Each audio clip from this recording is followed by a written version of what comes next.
కార్యక్రమానికి హాజరవుతున్నటువంటి ప్రముఖులు, చిత్రకారులు, చిత్రకళాభిమానులందరికీ కూడా ఆహ్వాన కమిటీ తరఫున కృతజ్ఞత తెలియజేస్తూ ఈ సభకు అధ్యక్షత వహించవలసిందిగా జాతీయ అల్లూరి సీతారామరాజు యువజన సంఘం వ్యవస్థాపకులు కడాల వీరభద్రరావుని వేదిక మీదకి ఆహ్వానిస్తా ఉన్నాం.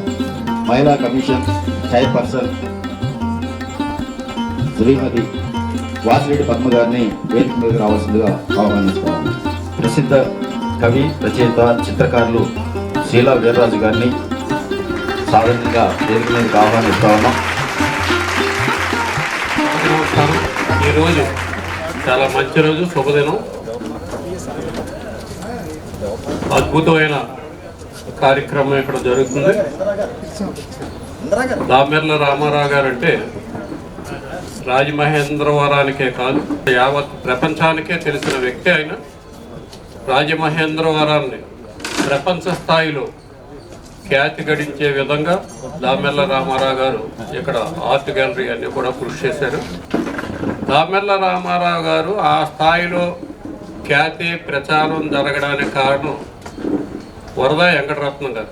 ఆయన చిత్రాలు, వరద వెంకటరత్నం గారు రాసిన చిత్రాలు ఇవన్నీ కూడా విశిష్టత చెందడానికి కారణం వరద వెంకటరత్నం గారు. ఆయన తర్వాత ఆయన శిష్యులుగా రాజాజీ గారు ఆఖరి క్షణం వరకు ఈ ఆర్ట్ గ్యాలరీ దగ్గరే ఈ చిత్రాల పరిరక్షణ వాటికి కృషి చేసిన వ్యక్తి. ఇక్కడ అద్భుతమైన కళాఖండాలు. ఆయన కూడా ఇంకో విషయం, అందరికీ తెలియని విషయం, రాజాజీ శీలా వీర్రాజు గారు సమకాలికులు. ఆ కాలంలో మన శీలా వీర్రాజు గారు కూడా ఈ చిత్రకళల మీద వాటి మీద చాలా కృషి చేశారు ఇక్కడ. తర్వాత ఆయన హైదరాబాదు మారడం అంచేత మనకి కొంచెం దూరం అయినట్లే. ఆయన చిత్రకళల్లోనే కాకుండా గొప్ప సాహితీమూర్తి, సామాజిక లక్షణాలు ఉన్న వ్యక్తి, సామాన్యుడు కాదు ఆయన. ఈరోజు అటువంటి గొప్ప కళాఖండాలు అన్నట్లతో మనం ఇక్కడ ఈ కార్యక్రమం ఏర్పాటు చేసుకున్నాం.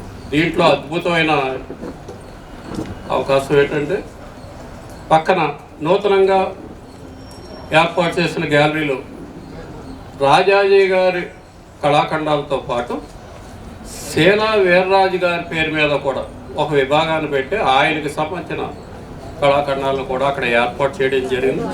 ఇది చరిత్ర ప్రసిద్ధి. ఇది జాతీయ స్థాయిలోనే ఎదుగుద్ది. ఇవన్నీ జరగడానికి మాదేటి రవిప్రకాష్ ఇప్పుడు రాజాజీ గారి పేరు మీద ఏర్పాటు చేసిన అకాడమీకి ఆయన ఓనర్, జనరల్ సెక్రటరీగా ఉన్నారు.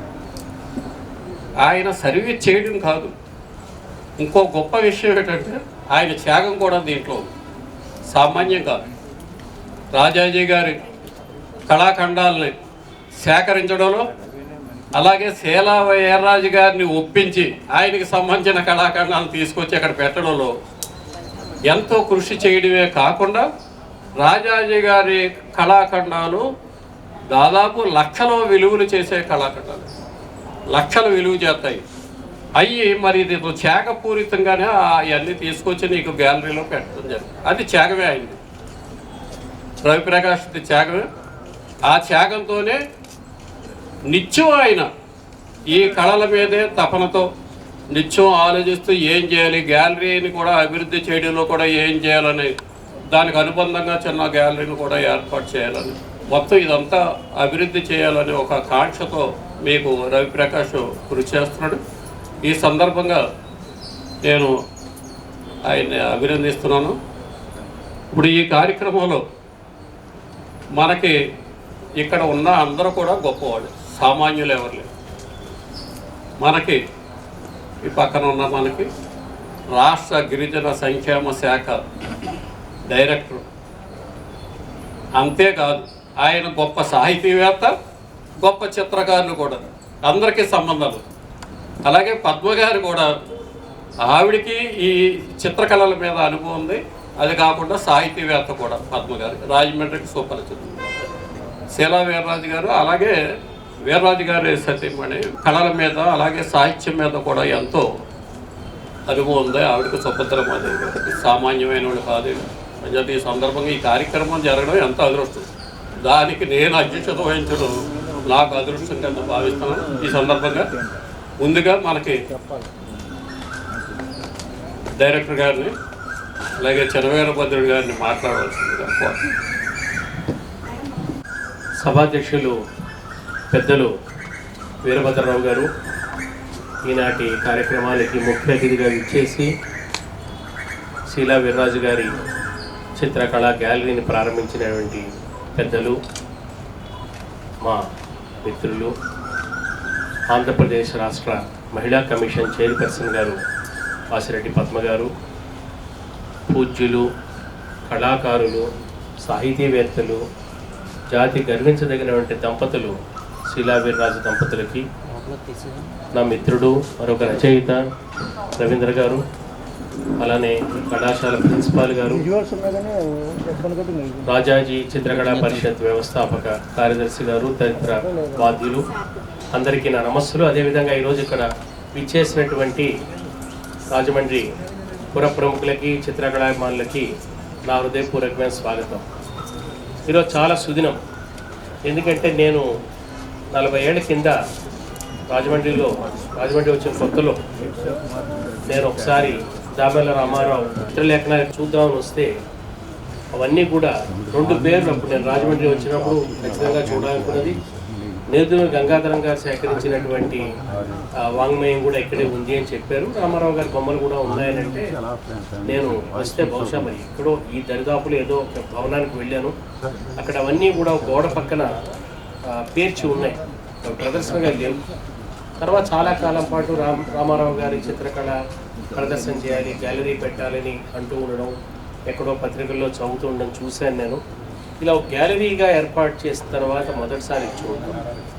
రామారావు గారి చిత్రలేఖనాలను అనగానే దాదాపుగా అందరికీ ఆయన గీసిన సుప్రసిద్ధ చిత్రలేఖనాలు ఆ బావిగట్టు దగ్గర, సిద్ధార్థ రాగోదయం, ఇటువంటి చిత్రలేఖనాలు సుప్రసిద్ధమైనటువంటివి అందరికీ తెలిసినవే. కానీ ఈసారి నన్ను చాలా ఆశ్చర్యపరిచినవి ఆయన గీసిన ల్యాండ్స్కేప్స్. ఆ ల్యాండ్స్కేప్స్ కూడా బొమ్మూరు దగ్గర, రాజమండ్రి లంకల్లో, అంటే చాలా చిరపరిచితమైనటువంటి ప్రకృతి దృశ్యాల్ని ఆయన ల్యాండ్స్కేప్స్ ఉన్నాయి ఇక్కడ. అవి కూడా మీనియేచర్స్గా ఉన్నాయి, అది ఇంకా ఆశ్చర్యం. ఆయన థిమేటిక్గా గీసినటువంటివి పోర్ట్రైట్లు పెద్ద క్యాన్వాసుల్లో ఉండగా ల్యాండ్స్కేప్స్ చాలా మీనియేచర్లుగా, మీనియేచర్ అంటే మీకు తెలుసు దాదాపుగా 2x3, 3x5, మ్యాక్సిమం 8x11 అంగుళాల సైజులో ఉండేదాన్ని కూడా మీనియేచర్గా లెక్క వేస్తారు. అటువంటి మీనియేచర్ ల్యాండ్స్కేప్స్ రామారావు ఇక్కడ ఉన్నాయి. అవి చూడగానే నాకు ఇప్పుడు భారతదేశంలో తొలితరం చిత్రకారులు, ముఖ్యంగా బెంగాల్ స్కూల్ ఆఫ్ ఆర్ట్కి చెందిన చిత్రకారులు ఉన్నారు. ఇంకా చిన్న మీనియేచర్లో గీసినటువంటి వీరేశ్వర సేన్ అనే చిత్రకారుడు తాలూకు బొమ్మలు ఉంటాయి. అట్లానే నందలాల్ బోస్ గారి చిత్రలేఖనాలు ఉంటాయి. అలానే తొలితరం చిత్రకారులు 3 ఠాగూర్లు, అవనీంద్రనాథ్ ఠాగూర్ కానీ, గగనేంద్రనాథ్ ఠాగూర్ కానీ, రవీంద్రనాథ్ ఠాగూర్ గారి బొమ్మలు అయితే ఈ మధ్య సుప్రసిద్ధంగా అన్ని చోట్ల ప్రదర్శిస్తూ ఉన్నారు. ముఖ్యంగా అవనీంద్రనాథ్ ఠాగూర్, గగనేంద్రనాథ్ ఠాగూర్, రామకింకర బైజ్, నందలాల్ బోస్ ఇట్లాంటి బెంగాల్ స్కూల్ చిత్రకారులు గీసినటువంటి ఆ బొమ్మలు, మీనియేచర్ ల్యాండ్స్కేప్స్ ఇప్పుడు మీరు నెట్లో ఎక్కడ చూసినా కూడా విస్తృతంగా అవి కనబడతాయి. వాటి మీద యథార్థానికి మీరు ఆ కేటలాగుల్లో చూస్తే చాలా కేటలాగులు ఉంటాయి. ఇప్పుడు ఓషియన్స్ అని, రకరకాల సాఫ్రాన్ ఆర్ట్ అని, రకరకాల ఆక్షన్ హౌస్ల తాలూకు కేటలాగులు ఉంటాయి. ఆ కేటలాగులు ప్రతి ఏడాది ఈ చిత్రకారుల తాలూకు బొమ్మ తీసుకొచ్చి చిన్న రైటప్ రాయించి పెడతారన్నమాట. ఈ గగనేంద్రనాథ్ ఠాగూర్ లాంటి వాడి బొమ్మల పక్కన ఏం రాసి ఉంటుందంటే they are banned for export అని రాసి ఉంటుంది. అంటే ఏమిటంటే అవి భారత జాతి ఆస్తి కింద భారత ప్రభుత్వం వాటిని లెక్క వేసింది. కొన్ని కోట్ల రూపాయలు ఇచ్చి కొనుక్కుంటానని అమెరికా నుంచో జర్మనీ నుంచో ఎవరైనా ఒక సంపన్నుడు వేలం పాడుకుంటారు అంటే అది భారతదేశ సరిహద్దులు దాటి వెళ్ళడానికి వీల్లేదు అని భారత ప్రభుత్వం నిషేధం విధించింది ఆ పెయింటింగ్స్ మీద. అంటే మన జాతి ఎలా అయితే తాజ్మహల్ ఇక్కడి నుంచి తీసుకెళ్ళి మేము అమెరికాలో పెట్టుకుంటామంటే మనం ఒప్పుకోమో, అలాగే లేదా ఒక మధుర మీనాక్షి దేవాలయాన్ని మేము ఎక్కడో మధుర కట్టుకుంటామంటే ఇలా ఒప్పుకోమో, ఈ పెయింటింగ్స్ కూడా అట్లాగా they are all banned from export. కేవలం చూడటానికి నక్కళ్ళు అమ్ముకుంటారు. నాకు చూడగానే చాలా ఆశ్చర్యం అనిపించింది ఏమిటంటే రామారావు గారు గీసినటువంటి ఆ చిన్న చిన్న మినియేచర్ ల్యాండ్స్కేప్స్ ఏ విధంగా చూసినా కూడా ముగ్గురు టాగోర్ల తాలూకు ల్యాండ్స్కేప్స్కి ఆ చిత్రలేఖన సౌందర్యంలో కానీ ఆ రంగుల కలపడంలో కానీ ఆ కంపోజిషన్లో కానీ ఏ విధంగానూ కూడా తీసుకోలేడు చిత్రలేఖనాలు. కనీసం వీటి గురించిన బొమ్మలు కూడా ఎక్కడ చూడలేదు. మీరు ఇప్పుడు దామెల రామారావు అని కొడితే ఒకవేళ ఆన్లైన్లో మీకు సుప్రసిద్ధమైన చిత్రలేఖనాలు కనపడదే తప్ప అవి కనపడవు. నాకు ఏమనిపించిందంటే బహుశా రేపు పొద్దున్న మీకు రాజమహేంద్రవరం జిల్లా ఏర్పడిన తర్వాత ఏమైనా వీటికి ఇంకా భవిష్యత్తు ఉంటుందేమో. రేపు పొద్దున్న ఎవరైనా ఇక్కడికి వస్తే రాజమండ్రి అంటే ఏమిటని మీరు చెప్పుకోవాలంటే ఏం చూపిస్తారు? ఇది తెలుగు జాతిని రూపొందించినటువంటి ప్రాంతం. ఇది తెలుగు ఈరోజు తెలుగు వాళ్ళు ఇలా ఉన్నారు అంటే, ఈరోజు ఒక మహిళా కమిషన్ చైర్పర్సన్గా ఉన్నారు అంటే ఇక్కడ ఒక వీరేశలింగం పుట్టినందువల్ల అట్లాంటి పరిస్థితి జరిగింది. ఇక్కడ ఒక టంగుటూరు ప్రకాశం పంతులు మున్సిపల్ చైర్మన్గా పనిచేసినందువల్ల ఆ పరిస్థితి జరిగింది. ఇక్కడ ఒక బ్రహ్మజ్యోతుల సుబ్రహ్మణ్యం ప్రాణత్యాగం చేసినందువల్ల ఈరోజు మన స్వతంత్రం అనుభవిస్తున్నాం. ఇక్కడ గరిమళ్ళ సత్యనారాయణ మన బీఈడి కాలేజీలో చదువుకుని సత్యాగ్రహం చేసి చదువు మానేసి అరెస్ట్ అయినందువల్ల ఈరోజు మనం స్వాతంత్ర ఫలితాన్ని అనుభవిస్తున్నాం. రాజమండ్రి ఎట్లాంటి ఊరు, ఎటువంటి ప్రాంతం, ఎటువంటి చరిత్ర. రాజమండ్రి లేకపోతే అసలు ఈరోజు మనం చూస్తున్న ఈ ఆంధ్రప్రదేశ్ ఇలా ఉండేదే కాదు, ఈ చరిత్ర ఇట్లా ఉండేది కాదు, ఈ జాతి ఇట్లా ఉండేది కాదు. రాజమండ్రి తెలుగు వాళ్ళ సాంస్కృతిక రాజధాని, సాహిత్య రాజధాని. ఇప్పుడు చూసిన తర్వాత నాకు ఏమనిపిస్తోందంటే చిత్రలేఖన రాజధాని కూడా అనవలసి వస్తోంది. మరి అటువంటి మహనీయుడైనటువంటి రామారావు గారి చిత్రలేఖ ముందు ఆయన అసలే ఆయన అందగాడు, స్ఫురద్రూపి, ఆ నిలువెత్తు కాంస్య విగ్రహం చూడగానే ఎంత ఒళ్ళు పొలికించేట్టుగా ఉందండి. మహానుభావుడు ఆయన కానీ ఆయన భార్య కానీ వాళ్ళిద్దరూ ఇటువంటి దంపతులు. నాకు ఏమనిపించిందంటే తిరిగి మళ్ళా ఆ జాతిలో ఆ కోవలో మరి రామారావు సత్యవాణి దంపతుల్లాగా మళ్ళీ మన వీర్రాజు సుభద్రాదేవి దంపతులు వాడన్నా కనిపించింది. మరి ఇద్దరు దంపతులు ఈ తెలుగు నేలని మేల్కొల్పుతూ గీసిన బొమ్మలు ప్రదర్శించిన చోటనే వీర్రాజు గారి తాలూకు చిత్రలేఖనాల గ్యాలరీ ప్రారంభించడం అనేది, అది ఈరోజు ఆ గ్యాలరీ ప్రారంభోత్సవ సందర్భంలో ఇక్కడ ఉండడం అనేది నాకు చాలా చాలా సంతోషం కలుగుతూ ఉంది. నాకు చాలా చిన్నప్పుడు అంటే నా 20 ఏళ్ళప్పుడు మాకు భవిడిపాటి జగన్నాథరావు గారి ద్వారా శీలా వీర్రాజు గారు పరిచయం అయ్యారు. వారిద్దరూ కూడా ఒకే డిపార్ట్మెంట్లో పనిచేస్తూ ఉండేవారు. నేను హైదరాబాద్ వెళ్ళినప్పుడు మా అన్నయ్యని అడిగాను, నన్ను శీలా వీర్రాజు గారి దగ్గర తీసుకెళ్ళరా అని అడిగాను. జగన్నాథరావు గారు నాకు ఏం చెప్పారంటే, శీలా వీర్రాజు గారు కవితా సంకలనాలు, కవితా సంపుట్లు తెస్తూ ఉండేవారు, కానీ ఒక ప్రత్యేకమైన సంపుటి ఒకటి తెచ్చారు. అదేమిటంటే మామూలుగా డీటీపీ చేసి పుస్తకం వేయకుండా ఆయన చేతితోటే కవితలు రాసి, ఆ చేతితో రాసిన కవితని బ్లాక్ చేసి, మీకు ఎవరికి బ్లాక్ మేకింగ్ అంటే తెలిసి ఉండకపోవచ్చు, లేదా డీటీపీ యుగం బ్లాకులు తయారు చేసేవారు బొమ్మలకి. అట్లా ఆ కవిత ప్రతి కవితని బ్లాక్గా చేసి ఆ బ్లాకులు ఆ పుస్తకాల మీద ముద్రించి ఆయన పుస్తకాలు తీసుకొచ్చారన్నమాట. అది ఆ పుస్తకం కవితా సంపుటి కావడం ఒక విషయం, ఆ కవితా సంపుటి తాలూకు క్రియేషన్ దానికదే ఒక ఆర్ట్ ఫామ్ అంటే కళారూపం. అది వీర్రాజు గారు అట్లా చేశారని ఒకసారి నాతో ఆయన ప్రస్తావశంగా నాకు అది ఎంత కుతూహలం కలిగించిందంటే, ఆ వయసులో అది వెళ్ళి చూద్దాము, అది ఎట్లా చేశారు ఆ కవితా సంపుటి. అలాగా ఒక చిత్రకారుడు కూర్చుని తన కవితలను తన చేతితో రాసుకుని దాన్ని బ్లాక్ చేసి బ్లాక్ను పుస్తకంగా మార్చాడు. అసలు కేవలం అది చూద్దామని నేను మా అన్నయ్యని అడిగితే, మా అన్నయ్య వీర్రాజు గారి ఇంటికి తీసుకువెళ్తే ఆయన పొద్దున్నే అనుకుంటాం వాళ్ళ ఇంటికి వెళ్ళాము మేము. వెళితే ఆయన ఎంతో ఆదరంగా ఆప్యాయంగా ఆ పేపర్లన్నీ తీసి నా ఎదురుగుండానే వాటిని మళ్ళా ఆ పేపర్లన్నీ ఒత్తి చేసి దాని మీద అట్టపెట్టి, అంటే బైండింగ్ కూడా అనమాట, బైండింగ్ కూడా ఆయన సొంతంగా చేసుకున్నారు. అంత అసలు అటువంటి ఆర్టిస్టులు మనకు లేరు ఈరోజు. అది మొత్తం చేసి దాన్ని కట్ చేసి నా చేతిలో పుస్తకం పెట్టారు. ఇది మీరు చిత్రకళ గురించి చదివితే చిత్రకళ విద్యార్థులకి ఒక విషయం ఏం తెలియాలంటే, యూరప్లో గొప్ప చిత్రకారులు కానీ గొప్ప శిల్పులు కానీ ప్రధానంగా వాళ్ళు ఎన్గ్రేవర్స్, వాళ్ళు artisans. They are both artisans and artist. కళాకారుడు, చేతి కళాకారుడు కూడా అనమాట. ఒక హస్తకళల నైపుణ్యం కలిగిన కళాకారుడు కూడా. ఇద్దరు, ఇప్పుడు విలియం బ్లేక్ అని గొప్ప పోయిట్ ఉండేవాడు ఇంగ్లాండ్లో, ఇంగ్లీష్ రొమాన్సిస్ట్ కవుల్లో. ఇప్పుడు ఆయన రొమాన్సిస్ట్ కవా మిస్టిసిస్ట్ కవా అంటే చెప్పలేరు. విలియం బ్లేక్ అని ఆయన కవి చిత్రకారుడు కన్నా కూడా ముందు ఎన్గ్రేవింగ్ అంటే ఏమిటంటే అదొక ఆర్ట్. అది రాగి రేకు తీసుకుని దాని మీద ఒక రాగి గంటంతో గీతలు గీసి ఆ రాగి రేకుని తీసుకెళ్ళి ఒక ఆమలలో ఒక యాసిడ్లో పెట్టి ముంచి తేలుస్తారు. తర్వాత దాన్ని ప్రింట్ తీస్తారు.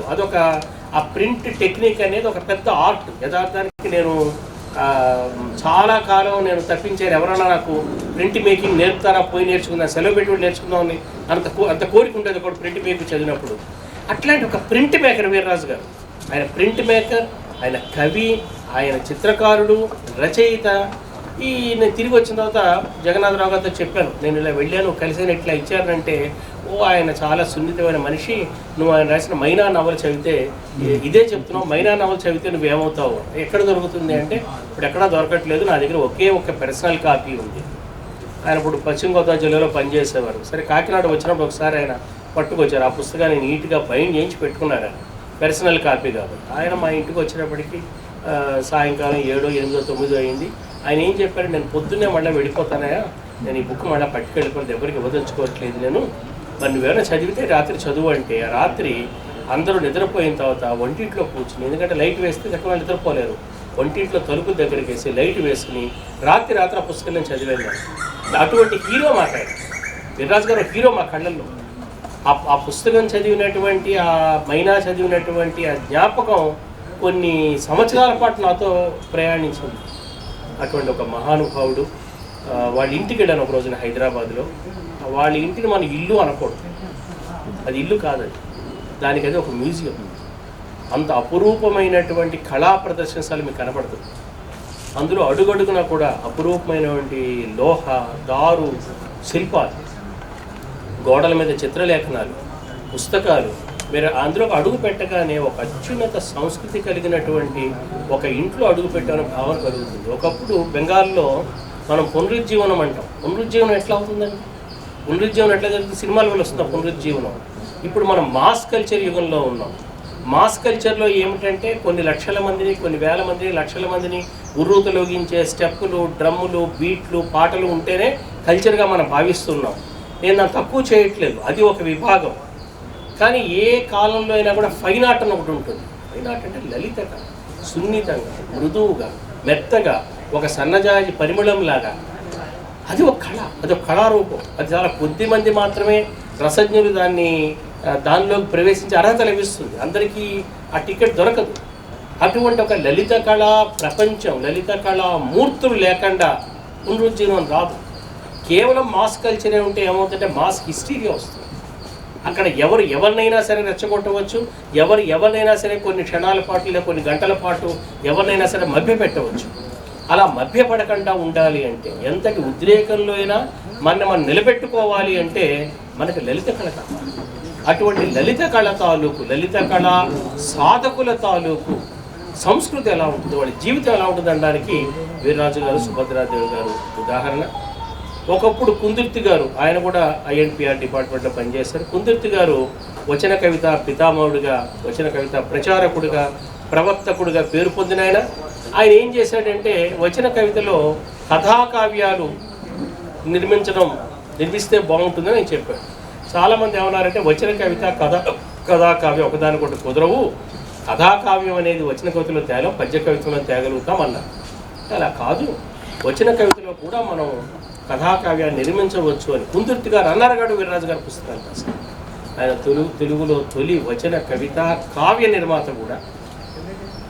అటువంటి మహానుభావుడు. ఆయన జీవితకాలం వేసినటువంటి అద్భుతమైన చిత్రలేఖనాలు, ఆ చిత్రలేఖనాలు చూడండి.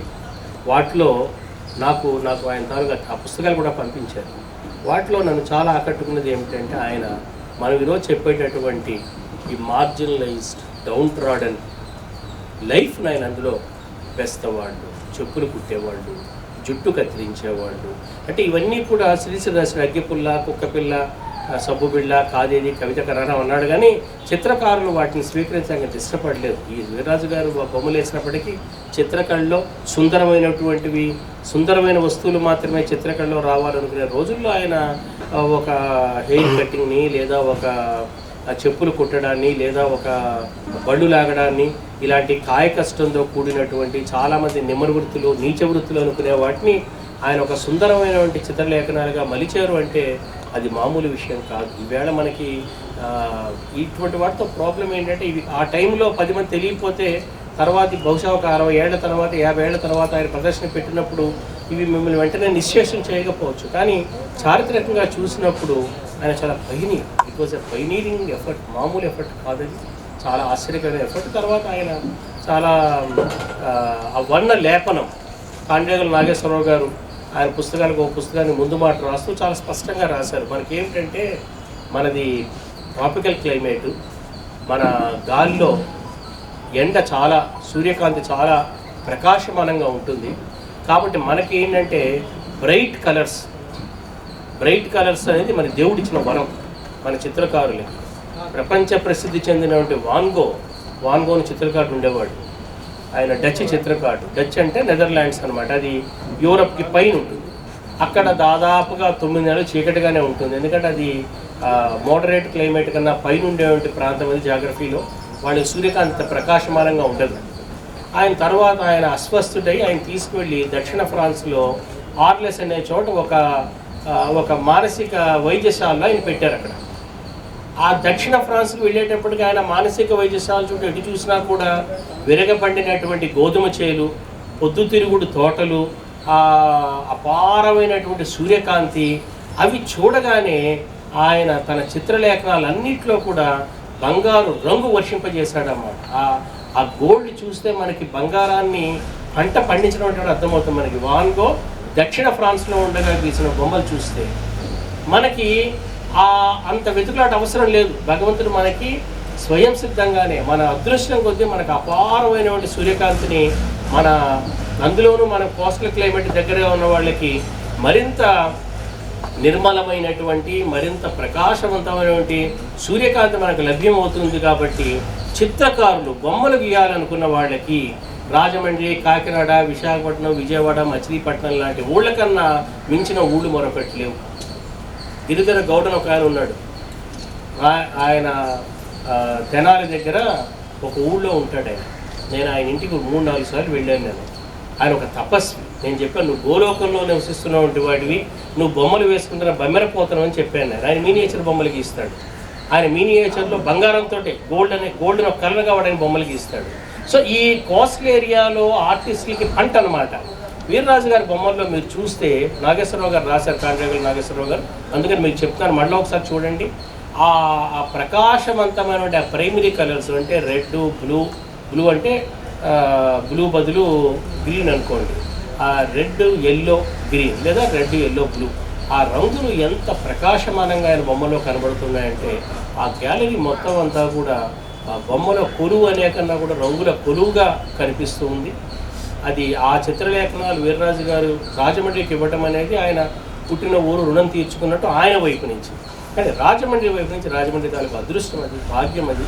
ఎందుకంటే రేపు ఎంతోమంది పిల్లలు, కుర్రవాళ్ళు, విద్యార్థులు చూసినప్పుడు ఎలా అయితే రామారావు గారు, వెంకటరత్నం గారు, భాగీరథి గారు, చిత్ర గారు, ఇటువంటి రామగోపాల్ గారు, ఇటువంటి హౌతా కుటుంబీకులు వారందరూ ఎటువంటి ఒక కళా తృష్ణతో ఇక్కడ జీవించారో తిరిగి మళ్ళా ఆ తృష్ణ కొనసాగింపుగా ఈరోజు రాజాజీ గారు, వీర్రాజు గారు బొమ్మలు గీశారు. రేపు పొద్దున రాబోయే యువతరం కుర్రవాళ్ళు, అబ్బాయిలు, అమ్మాయిలు ఆ రకమైనటువంటి, ఇప్పుడు ఇక్కడ మన దగ్గర పద్మ గారు ఉన్నారు, ఆమె గొప్ప చిత్రకారిణి, చిత్రలేఖన చరిత్రకారిణి కూడా.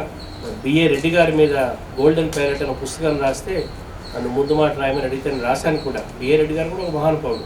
ఇట్లాంటి చిత్రకారులు, యువ చిత్రకారులకి ఈ మ్యూజియం, ఈ గ్యాలరీ గొప్ప స్ఫూర్తిని ఇస్తాయని నేను భావిస్తూ, నన్ను రవిప్రకాష్ గారు నేను చెప్పాను, నేను గ్యాలరీ ఓపెన్ చేయడం అంటే ఏదో ఓపెన్ చేయడం కాదు, వీర్రాజు దంపతులు వాళ్ళ సమక్షంలో ఆ గ్యాలరీ ఓపెన్ అయితే వాళ్ళకి తృప్తిగా ఉంటుంది, మనకి తృప్తిగా ఉంటుంది అని చెప్పి నేను అన్నాను. అది ఈరోజు సాధ్యమైంది, నాకు సంతోషంగా ఉంది.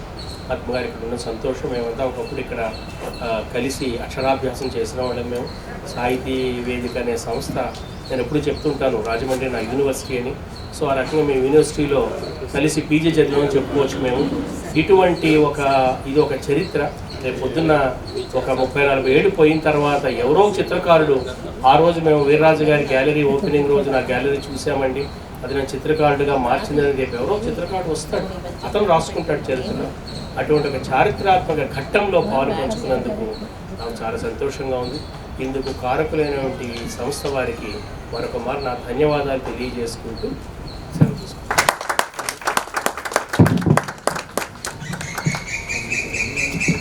చెరువేరభద్రుడు గారు అంటే మీరు అందరూ ఇప్పుడు ఈ ఉపన్యాసాన్ని బట్టి తెలుసుంటుంది. ఆయన అద్భుతమైన సాహిత్య రంగంలో అలాగే కళారంగంలో కూడా అద్భుతమైన నిష్ణాతులు. వీర్రాజు గారి గురించి క్లుప్తంగా అయినా సరే మొత్తం ఆయన జీవిత చరిత్రకు సంబంధించింది అంతా మొత్తం దాంట్లో చెప్పడం జరిగింది అద్భుతంగా. ఇది చాలా మనం కూడా అసలే ఇది తరచూ మనం ఈ కళల మీద వాటి మీద మనకి అవగాహన సదస్సులు ఇటువంటి ఏర్పాటు చేసుకొని అసలు అందరూ మన చిత్ర కళాకారుల గురించి మనం చర్చించుకుంటుంటే కానీ నూతనంగా మనకి బయటికి రావు చాలాను. ఇది చిత్రకళలు అన్నది మనం ఏదో అందానికో దేనికో అని అనుకుంటాం. అయితే మన వీరభద్రుడి గారు కూడా చెప్పిన దాంట్లో చైతన్యం, చిత్రకళల్లో కూడా చైతన్యం ఉంది.